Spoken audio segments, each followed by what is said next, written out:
사업자 대출 신청했는데 부채가 많아서 거절 나왔어요. 저번에는 매출이 문제라고 하던데 무슨 방법이 없나요? 안녕하세요. 비즈니스 하이퍼 이 팀장입니다. 최근 3월에 한 대표님께서 소상공인 정책자금 신청하셨는데 부채 비율이 500%라 승인 거절 나왔다고 하시더라고요. 저번에 신청했을 때 매출을 더 키우라고 해서 키우고 신청하신 건데 참 자금 받기가 쉽지 않죠. 이 영상을 보고 계신 대표님들께서도 이와 같은 경험을 해보셨을 텐데요. 도대체 정책자금 거절되는 이유가 무엇일까요? 대표님들께서 주로 탈락되는 사유 탑3와 해결 방법에 대해서 설명해 드릴 테니까요. 영상을 보시고 다시 차근차근 준비해 보시길 바랍니다.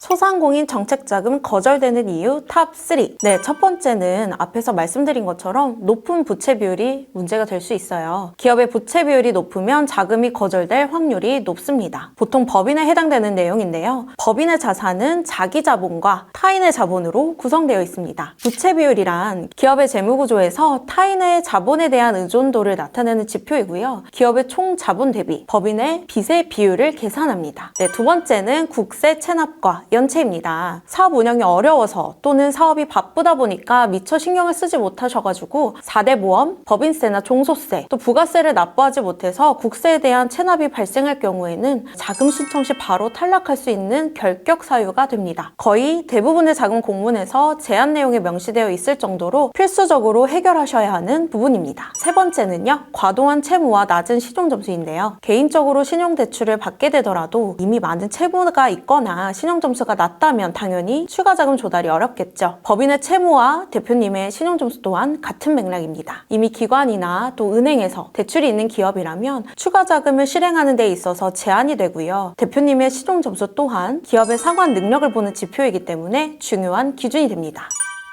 그렇다면 이미 앞에서 말씀드린 원인으로 인해서 자금 신청을 했으나 실행이 안 된 기업이라면 다시 신청하기가 어려울까요? 많이 궁금하셨을 거라 생각이 됩니다. 제가 하나씩 해결 방법에 대해서 안내드려 볼게요. 네, 첫 번째, 부채 비율 낮추기. 부채 비율을 낮추는 가장 단기적인 방법으로는 대표님께서 직접 자본금을 납입하여서 부채 비율을 낮추는 방법이 있습니다. 대부분 대표님께서 최대 주주로 지분을 갖고 계시기 때문에 여유 자금을 활용하실 수 있는 경우에는 이 자본을 늘려서 유상 증자를 통해 부채 비율을 낮출 수 있습니다. 만약에 당장 여유 자금이 없지만 이미 법인에게 넣은 가수금이 있는 경우에는 자본금 증자로 전환하는 방식이 있는데요. 가수금의 경우 대표님께서는 내 돈으로 법인에게 넣은 건데 문제가 되나? 라고 생각하시지만 법인 기준으로는 법인의 자본이 아니라 대표님께 돈을 빌린 부채로 잡히기 때문에 부채 비율 또한 상승할 수밖에 없습니다. 그래서 이 가수금을 자본금으로 전환하여서 부채 비율을 낮출 수 있는 방법을 활용하시면 됩니다. 다음은 체납된 국세를 빠르게 상환하고 완납증명서를 발급하는 방법인데요. 법인의 카드나 대출의 연체는 기록이 몇 년 동안 남지만 국세 체납의 경우에는 납부 후에 완납증명서를 기관에 제출하게 되면 문제가 없습니다. 또 간혹 지방세를 납부하지 않아서 체납으로 기록되는 경우가 있는데요. 지방세는 워낙 소액이기도 하고 또 대표님들께서 미리 챙기기가 어려운 부분이라 혹시 모든 세금을 잘 납부한 것 같다고 생각했는데 체납 기록이 확인된다면 지방세를 우선적으로 확인해 보시길 추천드립니다. 세 번째 경우인데요. 이미 기대출이 많이 있다면 가장 이율이 높은 대출권부터 상환하시는 게 유리합니다. 대부분 제2금융권이나 카드론이 이율이 높고 또 신용점수를 낮게 만드는 주된 요인이기 때문에 이 대출권부터 상환하게 되시면 신용점수도 빠르게 오를 수 있기 때문에 우선순위에 두시고 상환하시기 바랍니다.